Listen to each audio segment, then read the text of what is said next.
Hey, Brandon here. I wanted to shoot a video to show you a project we're working on. We just built a new swimming pool, and now the guys are working on building this retaining wall.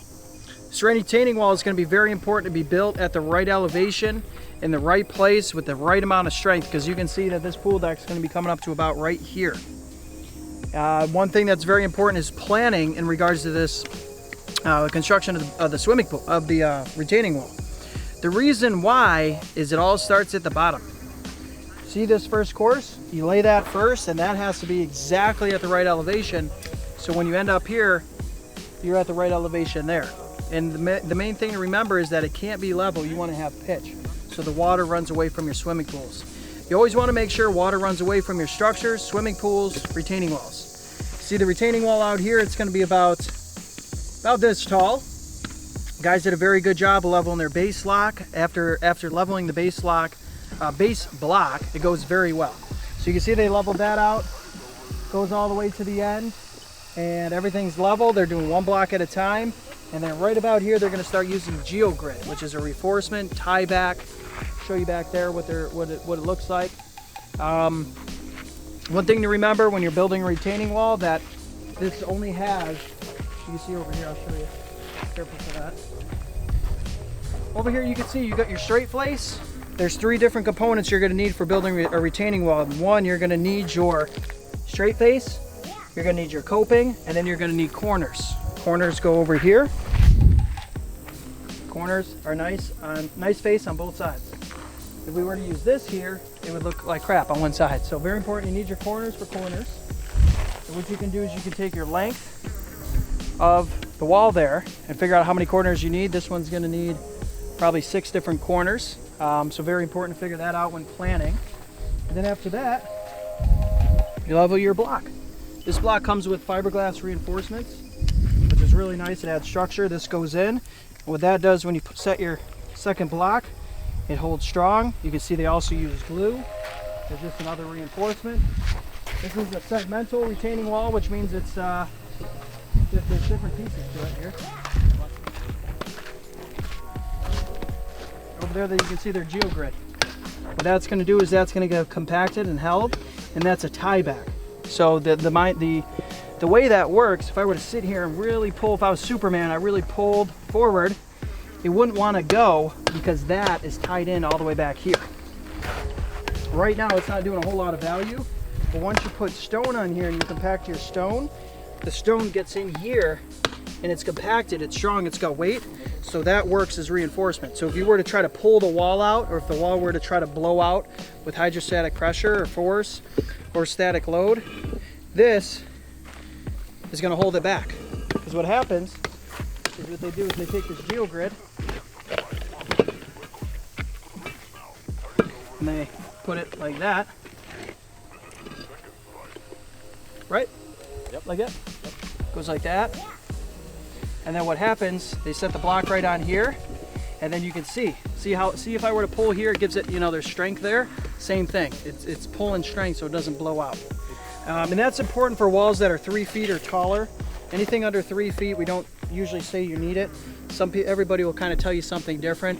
One of my recommendations is anything 3 feet or taller, have an engineer spec it out. Figure out the load, figure out the soil conditions, figure out what needs to be done, because then you put liability on them. As the builder, you can't do everything in business, and the second you realize you can't do everything in business is the second you can do everything in business. So what you want to do is you want to surround yourself around great people. We got this team here. Beto's been doing this for a long time. He's the foreman on site. He's been doing this probably about 15 years.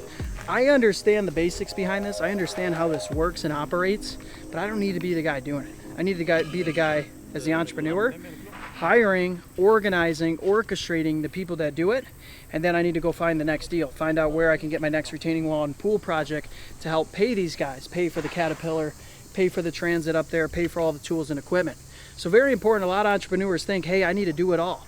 And then they have a 2-3 man operation, they never grow, they never scale, and they never have true freedom in the company. So it's very important to realize that, hey, you can't do everything. You need to delegate. These guys will build this wall up to 80% as good as me. Number one rule of delegation, if anybody can build something or do something up to 80% as well as you, delegate, because you can't do everything.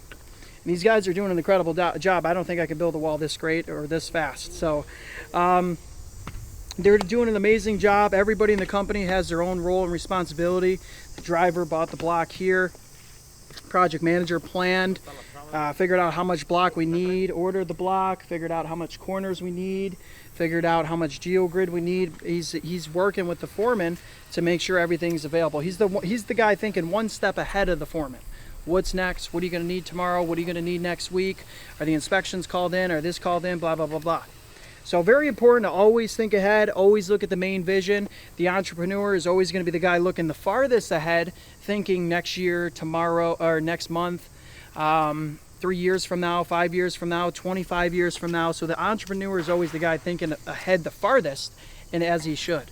But if he's on the job site all day, he can't think far ahead. So that's very important. I'm checking in today. I wanted to shoot this video so I can create some knowledge and insight for you. As you can see, the block's going down. They got the drain tile behind. They filled this all in with pea gravel here. The whole way up, what they're going to do is they're going to fill in about 12 to 24 inches of pea gravel. I think the wall's going to be about this tall, so that whole way up is pea gravel. They'll separate their rock and their pea gravel with filter fabric so that doesn't get mixed in. And what happens is the water will go down into that drain, and then it's going to go down into those drains down at the bottom. Very important. And what that does, especially in the spring, it won't build up hydrostatic pressure. If the wall doesn't drain well, it builds hydrostatic pressure, and it's very similar to a Superman or Macho Man sitting here and pushing on the wall that way. So a lot of things for reinforcement. Number one, we got the pins. Number two, we got our glue. Number three, we have the grid, and as you can see when I was pushing on it, it was holding. So same thing here, because when you get live load in the spring, it's like pushing that way. So very important. You can see the drain tile there. Over there we should have rock, we're gonna mix that rock back. Make sure we got clean stone above that drain. Over here we buried one course for structure. In this area it's gonna be 8 foot tall, so we're probably gonna end up burying 2 courses for structure. As you can see, our elevation is going to be close to whatever that coping's at, probably about up here. I think they're doing one more course or something like that. But a lot of planning, a lot of thinking, and a lot goes into a project like this. But if you plan, you think, you look far enough ahead, and you break it down to individual steps, you can do a project like this. Number one thing is you got to teach your mind that you can do it. After that, you can do it. And, you know, just like Michael Jordan, Elon Musk, Tiger Woods, these guys, they can all visualize themselves winning. You can do the same thing in construction. You can visualize yourself building projects like this. 3 years ago today, my biggest project was $10,000, and I was cutting grass with a push mower, doing mulch jobs. But what I did is I trained my mind. I visualized that one day I'm going to be doing a big project like this with a lot of employees. And now I got an incredible team behind me that I couldn't do projects like this without. But what you attract, what you think of in your mind is what you attract.